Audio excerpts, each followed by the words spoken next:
மலையை வந்து மத்தாக வச்சு வாசுகி பாம்பை வந்து கிடைக்கும் பொழுது அந்த மகாமேரு பர்வதத்திலிருந்து உயர்ந்த மலைகளுக்கெல்லாம் பேர் சிவபர்வதங்கள் பேர். மேக்சிமம் எல்லா இடத்துலையும் நம்ம பார்க்கறது சிவபர்வதங்கள்ல சிவமலை, சிவாய மலை, பர்வத மலை எல்லா இடத்துலையும் சிவலிங்கங்களை பார்ப்போம். இங்க சிவமலையில சுப்பிரமணிய கடவுள் இருக்கார் அப்படின்னு கேட்டோம் அப்படின்னா அந்த 6வது முகமாகிய சிவனுடைய அதோ முகத்திலிருந்து தோன்றுறது முருகப்பெருமான். முருகப்பெருமான் உதயமாவதற்கு முன்னாடியே இங்க வந்து இந்த நவகன்னிகைகள் தவம் இருக்காங்க.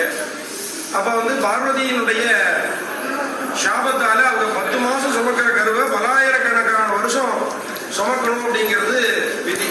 இப்ப நாரத முனிவர் வந்து இங்க சிவமலைக்கு போனா இது மாதிரியான சாபத்துக்கு விமோச்சனம்னு சொல்ல, இப்ப அம்பாள் கேட்டா நான் ஏன் அப்படி சாபம் விடணும்னு சொல்லவும் அவர் சிவபெருமான் சொல்றார், கைலாசநாதன் சொல்றார், இது மாதிரி வருங்காலத்துல சூரபத்மன்னு ஒருத்தர் வருவார், அவர் அங்க அகந்தையினால நிறைய துன்பங்களை செய்யும் பொழுது நம்மளுடைய சக்தி அதோ முகத்திலிருந்து 5 முகத்தோடு அதோ முகம் வந்து திருமுகங்கள் ஆராகின்னு சொல்லி முருகப்பெருமான் அவதாரம் எடுக்கக்கூடிய நேரம் வரும். அப்ப வந்து முருகனுடைய படைகள்ல 9 வீரர்கள் போகணும், 9 வீரர்கள் போகணும். அந்த 9 வீரர்களும் இங்கிருந்து புறப்பட்டு போகணும் அப்படிங்கிறதுனால திருச்செந்தூருக்கு இங்கிருந்து தான் சுவாமி சம்மாரத்துக்கு போனதாக